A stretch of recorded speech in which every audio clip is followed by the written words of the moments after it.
네, 국민의힘이 추경호 의원의 구속 전 피의자 신문을 앞두고 법원을 찾았습니다. 정부 여당이 야당 말살을 기도하고 있다며 영장 기각을 압박했습니다. 민주당은 법원이 추경호 전 원내대표에 대한 구속을 결단해야 한다고 거듭 촉구했는데요. 관련 내용을 포함한 정치권 이슈들 이동학 전 더불어민주당 최고위원, 원영섭 전 국민의힘 미디어 법률단장 두 분과 함께 나눠보도록 하겠습니다. 두 분 어서 오십시오. 안녕하세요. 네, 반갑습니다. 자, 국민의힘이 계엄 당시 원내대표였던 추경호 의원의 무죄를 강조했습니다. 하지만 민주당은 법원을 향해서 영장 발부를 촉구하고 있는데요. 먼저 대담을 나누기 전에 여야 목소리 듣고 오겠습니다. 추경호 다음은 국민의힘이 될 것입니다. 그리고 그 다음은 국민이 될 것입니다. 그래서 우리가 추경호 원내대표를 목숨 걸고 지켜야 하는 이유입니다. 영장이 발부될 만한 이유가 충분했었다, 증거도 충분하다고 보고 혹시 기각된다 하더라도 죄를 씻을 수는 없습니다. 네. 네, 이렇게 여야의 목소리를 듣고 왔습니다. 먼저 좀 전망을 물어봐야 될 것 같아요. 네, 이 결과 어떻게 좀 예상을 하세요? 지금 상당히 좀 길어지고 있는데 어떻게 좀 전망하시는지요? 네, 저는 영장 발부를 예측하고 있고요. 네. 1년 전으로 시계를 돌려보면 계엄의 밤 때 한동훈 대표와 추경호 원내대표의 길이 확연히 갈렸죠. 예. 그리고 추경호 원내대표의 지시 혹은 이쪽으로 모여라 저쪽으로 모여라라고 하는 그 과정 자체가 당대표의 지시와 엄연히 달랐기 때문에 도대체 왜 이랬을까 이해될 수가 없었거든요. 그래서 그런 차원에서 훗날 이것이 밝혀질 때 이 추경호 전 원내대표의 지시가 나중에 크게 문제가 될 거다라고 저는 당시에 그 시간에 그 카톡방에서도 지인들과 나눴던 기억이 나거든요. 그리고 추경호 전 원내대표가 당시에 윤석열 전 대통령과도 2분여간 통화를 하고 네. 또 홍철호 정무수석과도 통화를 했고 그 한덕수 국무총리와도 나중에, 통화를 네. 했잖아요. 7분여 통화를 했다는 예, 예. 겁니다. 그러면 이미 한덕수 전 국무총리는 당시의 상황을 인지하고 있었던 상황에서 도대체 어떤 통화를 했을까? 그러니까 이를테면 저는 이분들이 이 계엄이 성공하고 만약에 그렇게 돼서 계엄군이 모든 나라의 어떤 지배를 끝나게 된다면 이분들이 실제로 저는 체포당할 우려 그리고 이 계엄을 방해했을 경우 지지층이나 혹은 이 계엄 세력에게 이 배신자라고 하는 낙인이 찍혀서 굉장히 큰 처벌을 받을 걸 우려했었다고 봅니다. 예. 그렇기 때문에 본인 스스로는 그렇게 하면 안 되지만 행동들을 그렇게 한 것이 아니냐 저는 그렇게 의심해 볼 수밖에 없고 아마 국회의원 될 때도 선서를 했을 겁니다. 헌법을 준수한다고. 그렇지만 결과적으로 그것이 헌법을 아주 어기는 그런 행동들이 됐기 때문에 전 법원에서 영장 발부가 될 것이다 이렇게 예측합니다. 영장 발부를 전망을 해두셨는데 일단 법률 전문가시잖아요. 지금 상당히 좀 심사가 일단 길어지고 있다라고 보면 되는 거죠. 예, 그렇습니다. 그런데 지금 영장 발부 같은 경우에는 예, 예. 그동안에 그 내란 특검에서 했던 영장 발부의 통계를 말씀드리지 않을 수가 없어요. 예, 예. 30%대 정도의 발부율을 가지고 있습니다. 실제로 절반 이상은 기각이 됐다는 거거든요. 뭐 김건희 특검도 절반 이상 기각되고 있고 그리고 최상병 특검은 19개가 기각되고 예, 있는 그런 맞습니다. 상황입니다. 이런 상황에서 내란 특검이 무리한 수사와 무리한 구속영장 청구를 하고 있다라는 거는 뭐 자명한 사실이라고 볼 수밖에 없습니다. 게다가 추경호 당시 원내대표는 뭐 이런 뭐 계엄 해제 표기를 방해했다라고 하는데 기본적으로 그 국회의원과 원내대표의 관계가 이런 지시감독 관계가 아닙니다. 실제로 그 원내대표의 어떤 지시와는 상관없이 계엄 해제 표결에 참여했던 사람들도 상당수가 있습니다. 국민의힘에서. 그런 어떤 지시관계를 인정할 수가 없는데 마치 그 표결을 방해했다? 아니 누구라도 그 당시에 표결에 참여하려고 했던 의원들은 다 참여할 수 있었기 때문에 그걸 가지고 그 추경호 원내대표의 그런 어떤 그런 구속영장 사유가 되는 기본적인 범죄 사실이 저는 인정되지 않는다고 생각하고요. 예. 그리고 특히 내란죄 같은 경우에는 그 법리상 국헌문란의 목적이 필요한데 그 목적을 과연 인정할 수 있느냐 그 부분에 대해서 충분히 다툼이 될 수밖에 없습니다. 그리고 박성재 법무부 장관 같은 경우에는 2차례 걸쳐서 구속영장이 네, 기각이 기각되고 됐죠. 있습니다. 네네. 그런 걸 본다고 하더라도 이번에 구속영장이 발부될 가능성은 뭐 저는 현저히 낮다 이렇게 판단하고 네, 있습니다. 두 분의 전망이 엇갈렸는데요. 그런가 하면 이번 이 영장 발부 여부에 따라서 정치권에는 과연 어떤 좀 영향을 미칠 것인가? 일단 민주당은 영장이 발부되면 위헌정당 해산을 외치는 목소리가 커질 것 같고 기각이 되면 사법개혁으로 공세가 이어질 수도 있을 것 같고요. 정치권에 미칠 영향은 어떻게 좀 전망하세요? 그러니까 저는 그 두 가지 길이 있을 거라고 봅니다. 네. 지금 장동혁 대표의 경우는 이미 지난 당권 선거를 할 때부터 윤어게인을 외치면서 보수 극우 유튜버들을 포함해가지고 그분들이 보는 면접에 참여를 하지 않았습니까? 근데 그분들이 대부분 부정선거 외치고 계몽령 외쳤던 분들이에요. 근데 거기에 지금 이게 포획되어 있다라고 이제 해봐도 과언이 아닌데 이제 그거를 지금 두둔하고 있는 상황이고 추경호 원내대표의 경우는 어찌됐건 영장이 발부된다라고 하면 지금 어쨌든 위헌정당 시비가 지금까지 계속 이어지고 있거든요. 이제 그 측면을 벗어나기가 어려울 거고 반면에 영장이 발부되지 않는다라고 하면 도대체 이런 내란을 일으켰고 계엄이나 이런 것들을 위헌위법하게 분명하게 헌재에서도 판단을 했고 그럼 도대체 어떻게 해야 되지? 이분들을 전부 다 그냥 길거리에 편하게 다 돌아다니게 하면서 이런 식으로 한다라고 한다면 앞으로 이런 정도의 계엄은 그냥 한국에서 또 일어날 수도 있는 거 아닌가? 이런 걱정을 국민들께서 하시잖아요. 사법부가 그거에 대한 신뢰를 지금 못 주고 있는 상황이거든요. 그런 지점에서 만약에 영장 발부를 하지 않는다 그러면 앞으로 사법개혁의 불씨가 굉장히 커질 거라 생각합니다. 예. 지금 이제 국민의힘 당내에서 지금 이제 계엄 관련 사과에 대한 입장을 요구하는 목소리도 좀 있고, 과연 이 추경호 전 원내대표의 영장 발부 여부에 따라서 이 장동혁 대표의 그 계엄 1년 입장문에 어떤 내용이 담길 것인가 이 부분도 좀 관심인데, 영장 발부 여부가 과연 정치권에 어떤 영향을 미치겠습니까? 아무래도 영장이 발부되면 근본적으로 국민의힘에 대한 위헌 정당 해산 시도는 하게 될 것 같아요. 아, 민주당이. 네. 민주당에서 네, 그러면 그 시도를 막아야 되는 입장에서는 이것을 어떻게 논리를 세우고 논리도 논리지만 법적으로 대응해 나갈 건가 하는 부분에서 치열한 그 율사들의 공방이 예정돼 있을 거라고 생각이 들거든요. 예. 그런데 그런 어떤 헌법적인 이슈들 하나하나가 사실은 굉장히 무거운 법리적인 이슈가 될 수밖에 없습니다. 그래서 그게 과연 이 헌법 법리상 가능한 이야기인가 이런 거에 대한 논쟁으로 저는 전환이 될 것 같고 만약에 그 구속영장이 기각이 된다 그러면 뭐 사법개혁을 이야기하지만 민주당에서 그것은 한마디로 굉장히 무리한 일종의 정치 탄압이자 야당 탄압이었다는 것을 법원이 확인을 해주는 거거든요. 그것을 가지고 뭐 사법개혁을 그 사법개혁 방향으로 흘러나가는 거는 저는 동력이 없고 국민들도 거기에 대해서 쉽게 납득하기는 어려울 거라고 생각하고 있습니다. 아하. 지금 뭐 여러 가지 사법개혁 뭐 대법관 정원이라든지 뭐 이런 그 일련의 프로세싱에 대해서 이재명 대통령에 대한 방탄 그런 용도로 쓰고 있는 게 아닌가라는 국민들의 의구심이 굉장히 큰 상황이기 때문에 과연 이게 뭐 법원에서 구속영장 기각된 것 정도로 그것이 어떤 사법개혁의 동력을 얻을 수 있다라는 것은 굉장히 저는 어려운 상황이라고 보여집니다. 예. 자, 이런 가운데 이재명 대통령이 비상계엄 1년을 맞아서 시민단체가 주최하는 장애 행사에 참석을 하고요.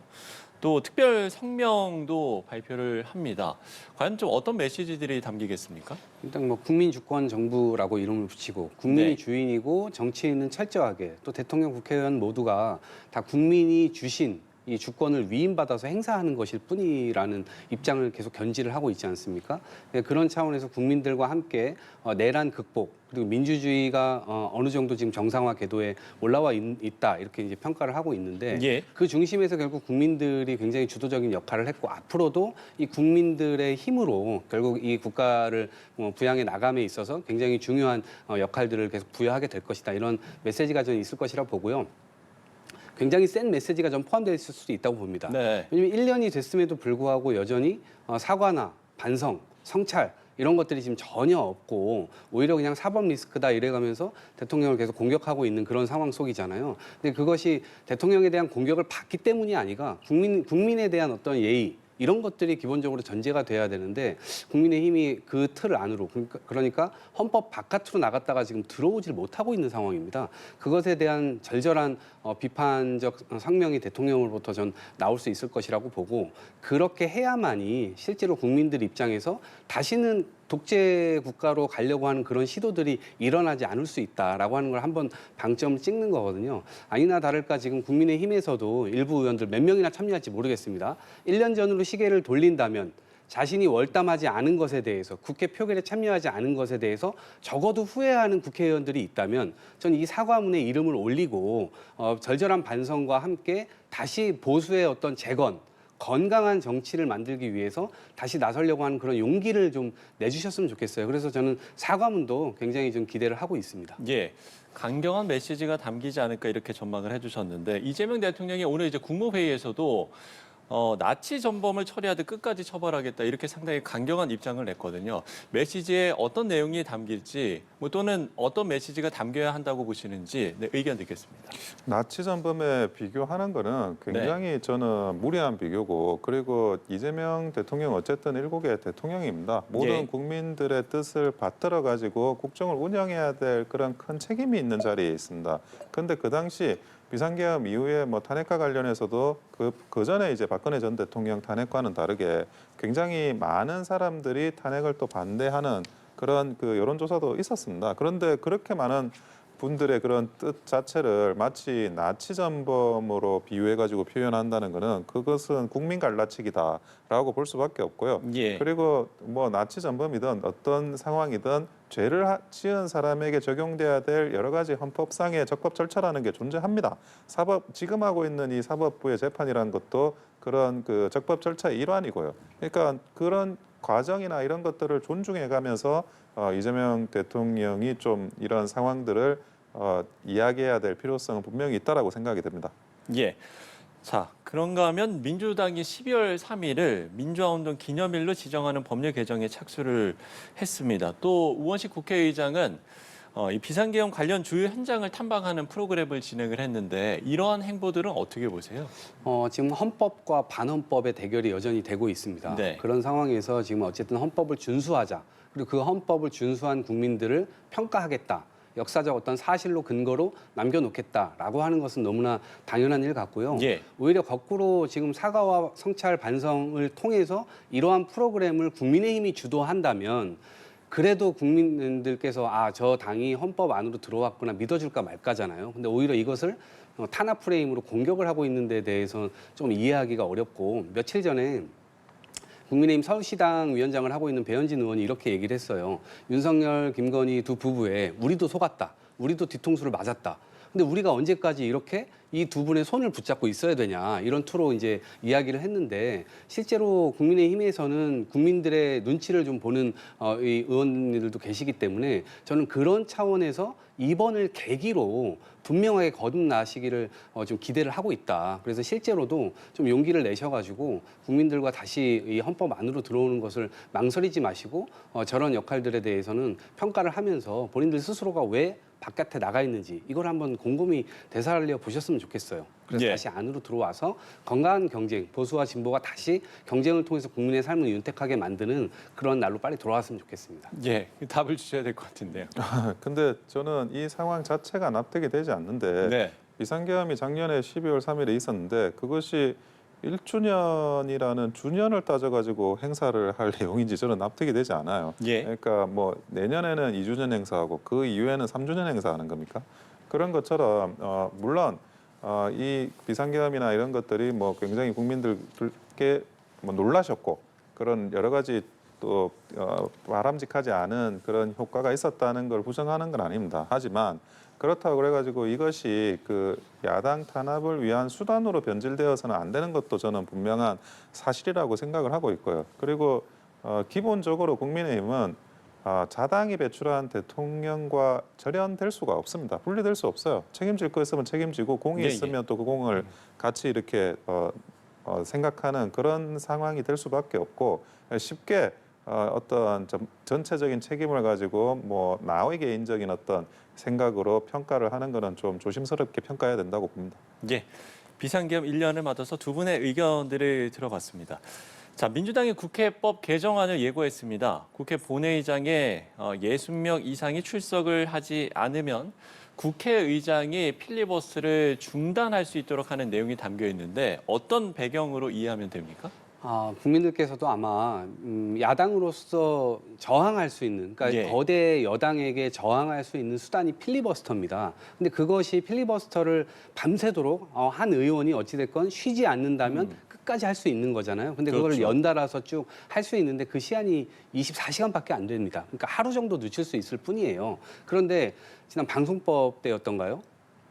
그때 국회에서 필리버스터가 벌어지고 있는데 주호영 국회 부의장님께서는 사회도 안 봐요. 그냥 일본으로 출장 가버리셨습니다. 아니 본인의 당이 소속되어 있는 당이 그것에 필리버스터를 신청해가지고 하는데 그 사회를 주재해야 되는 분은 해외에 나가시고 그 다음에 국회의원들은 똘똘 뭉쳐가지고 국민들 앞에 싸우자라고 얘기를 해놓고 그 현장에는 딸랑 그냥 혼자 들어와가지고 얘기만 하고 다 주무시러 가셨거든요. 그러니까 이게 국민들 앞에 싸우는 야당의 모습인가? 이게 웰빙 정당 아니냐 이러한 비판들이 있었고 예. 실제로 그러다 보니까 이거를 그냥 정략적으로 활용만 하고 실제적인 어떤 진정성이라든가 이런 것들은 하나도 보여주질 않는 이 대목에서 이것은 좀 회의감이 느껴진다. 그래서 이 제도를 진정성 있게 운용을 한다면 이런 법안도 필요가 없겠지만 국민의힘이 이거를 너무나 지금 악용하고 있는 그런 상태이기 때문에 또 나와서는 안 될 법안이 예. 나올 수밖에 없는 그런 저간의 사정이 있는 것이 아닌가 싶습니다. 예. 그러니까 실효성 문제를 좀 지적을 해주신 것 같은데요. 민주당이 국회법 개정안을 예고한 부분 어떻게 보고 계십니까? 사실은 뭐 거대 여당이기 때문에 국회법을 개정하겠다고 하면 현실적으로 막을 방법이 없는 건 사실입니다. 그런데 국회법이라는 게 기본적으로 국회에서 일종의 게임의 규칙 같은 거지 않습니까? 그런 게임의 규칙 같은 것을 야당의 뭐 어떤 부분이 마음에 안 든다 그래가지고 그것을 일방적으로 개정을 하려고 한다는 것 자체가 사실은 뭐 도무지 납득이 되지 않는 그 거대 여당의 일반 통행이라고 할 수밖에 없어요. 예. 그리고 필리버스터의 목적이라는 거는 그 말하는 사람의 의지, 말하는 사람의 시간, 그 말하는 사람의 내용이 핵심인 거지. 그것에 뭐 의석수가 뭐 몇 명이 있냐 없냐 이게 지금 핵심은 아니지 않습니까?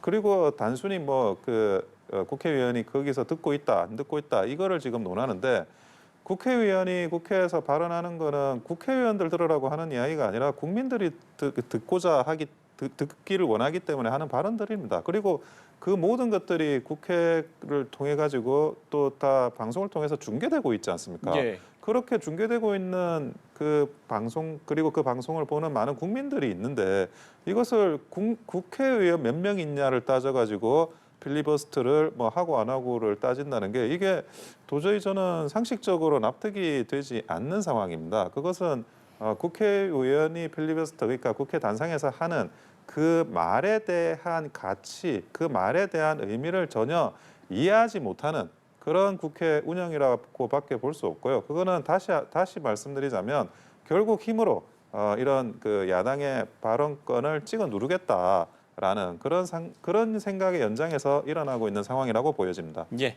자, 여야가 예산안 법정 처리 시한인 2일 728조 원 규모의 내년도 예산안에 합의했습니다. 국회가 5년 만에 법정 시한을 지키는 건데요. 이건 좀 어떻게 보세요? 이거는 좀 칭찬을 해야 되겠습니다. 제가 원영석 위원장님 이렇게 나와 계신데 네. 계속 쓴소리만 했는데 이거는 야당이 좀 잘한 거라고 봅니다. 왜냐하면 법정 시한이라고 하는 것은 국회 선진화법 이후에 그 동물국회, 식물국회 이야기가 오명이 많았지 않습니까? 네. 그러니까 좀 합의의 국회, 합의의 질서를 만들어보자. 근데 지난 윤석열 정권 3년 동안 어떤 합의라는 게 일정 부분 없었어요. 그리고 그 야당을 만나려고 하는 노력 자체도 없었고요. 근데 이재명 정부 들어와서 비록 계엄을 저질렀고 그 이후에 국민의 심판을 받아서 정부가 바뀌었지만 이재명 대통령 스스로가 이 반통령이 아니라 대통령이 되겠다. 그리고 국회에서 결정되는 것들을 다 존중을 하겠다. 예. 그리고 이제 이 예산안의 성격은 뭐 지난 동안 뭐 세수 결손도 있었고 여러 가지 부침이 있었습니다만 어쨌든 미래를 여는 AI 예산부터 시작해서 상당히 많은 미래의 어떤 미래 세대에게 좀 포용적인 그런 예산안이 다 담겨 있거든요. 그래서 그런 차원에서 대승적으로 야당이 이것을 뭐 이제 뭐 감액한 것도 있지만 또 증액한 것 이런 것들을 통해서 전반적으로는 대통령께서 하고 싶은 어떤 그런 사안들을 다 존중을 해준 것이 아니냐라고 하는 차원에서는 전 이건 좀 칭찬을 좀 해드리고 싶습니다. 예. 저는 국민의힘의 그런 내용들에 대해서 좀 쓴소리를 하고 싶어요. 기본적으로 뭐 최대의 확대 재정입니다. 네. 그리고 이 확대 재정을 뭐 한다라는 것 자체는 결국 이 빚을 고스란히 후손들한테 물려주는 행위입니다. 근데 이렇게 확대 재정돼 있는 상태에 대해서 과연 무엇이 이게 포퓰리즘 예산이고 무엇이 확대 재정이고 그리고 우리 후손들한테 쥐어져야 될 그런 그 부담이나 이런 것들이 무엇이었는지에 대해서 과연 제대로 국민들께 설명을 했느냐. 그리고 그걸 설명하는 게 저는 야당이라는 국민의힘의 역할이 되어야 된다고 생각을 합니다. 근데 전혀 국민들께서는 어느 부분들이 굉장히 문제가 되는 그런 예산인지에 대해서 어느 부분들이 우리의 후손들한테 부담을 주는 아주 중요한 예산인지에 대해서 전혀 인지도 하고 하지도 못하고 계세요. 그러면 과연 국민의힘이 그 야당으로서의 역할을 이 예산안 전국에서 제대로 했느냐. 네. 그거에 대해서 다시 한번 되물을 수밖에 없고요. 그리고 분명하게 이야기해야 되는 거는 이 지금 엄청난 예산이 결국 내년에 어떤 그 물가를 자극하거나 이런 여러 가지 그 국가 부채에 대한 문제 이런 것들까지 결합이 돼가지고 정말 그 서민들의 생활을 어렵게 할 수도 있다는 게 제 생각입니다. 그런 부분에 대해서 국민의힘이 뭐 기간 지키기만 먼저 앞세운 게 아닌가라는 비판을 하지 않을 수가 없습니다. 네, 오히려 쓴소리를 해주셨네요. 끝으로 좀 짧게 마지막 이슈 한 가지만 더 짚어보겠습니다. 성추행 의혹에 휩싸인 민주당 장경태 의원이 무고 혐의 등으로 고소인을 맞고소했는데 만약에 내가 성추행이 있었다면 진작에 신고가 됐을 것이다 이렇게 말을 하기도 했거든요. 이게 지금 진실 공방으로 좀 가고 있는 것 같아요. 이 사안은 어떻게 보시는지요? 진실 공방의 끝은 결국은 드러나게 될 것이거든요. 예, 예. 그래서 저는 이게 사실이라고 한다면 대단히 부적절하고 그리고 제가 이거를 두둔할 이유도 없는데 네. 지금 쌍방간에 완전히 상반된 내용들이 보도가 되고 있고 주장을 하고 있는 상황이에요. 그렇기 때문에 어느 한쪽을 단정지어가지고 비난, 비판을 할 수가 없는 상황이라고 저는 봅니다. 그런데 이거 길게 되진 않을 거예요. 왜냐하면 당시에 동석자들도 있고 당시에 또 그들과 나눴던 카톡방 이런 이제 증거 자료들이 양쪽 다 있다고 하니까요. 예, 예. 그럼 머지않아 바로 이 경찰 수사 단계에서 드러날 일이 아닌가? 그리고 그것이 드러났을 때 실제로 누군가에게 책임이 있다고 한다면 그때 비난해도 늦지 않다고 생각합니다. 예. 이게 민주당이 아닌 이제 다른 당 보좌진이 신고한 부분 이 부분을 좀 말하기도 했거든요. 이 사안은 좀 어떻게 보고 계십니까? 근데 손가락으로 달을 가르치면 달을 봐야지 손가락 끝을 보는 그런 이야기인 것 같고요. 그런 뭐 다른 당의 보좌진 이야기를 하는 거는 그리고 네. 무엇보다 보통 이제 그 남녀간에 일어나는 성추행 사건 같은 경우에는 증거가 그냥 단순히 일방적으로 뭐 여자분의 진술만 있는 경우가 있어가지고 그 부분에 대해서는 과연 명확한가에 대한 논란이 있을 수 있어요. 근데 이거는 이미 동영상이 있는 거지 않습니까? 그래서 논쟁의 여지가 없는 것 같은데 네. 장경태 의원 같은 경우에는 뭐 일방적으로 자기가 무고당했다라고 하는 건데 이런 식으로 나오는 게 오히려 2차 가해가 아닌가라는 생각이 들고 과거에 이제 조국 대표가 뭐 끝까지 뭐 재판 중에도 아니면 뭐 마지막까지도 표창장 위조나 이런 자기의 죄에 대해서 인정을 안 했습니다. 그것이 정치적으로 뭐 더 나은 선택이라고 생각해서 그런지 모르겠지만 결국 유죄가 확정이 됐죠. 장경태 의원이 이런 조국 대표의 그 전철을 밟는 게 아닌가 할 정도로 굉장히 우려되는 사안이라고 보지 않을 수 없습니다. 예. 자, 성추행 의혹에 휩싸인 민주당 장경태 의원 관련 이야기까지 나눠봤습니다. 이동학 전 더불어민주당 최고위원, 원영섭 전 국민의힘 미디어 법률단장 두 분과 이야기 나눠봤습니다. 오늘 말씀 고맙습니다. 네.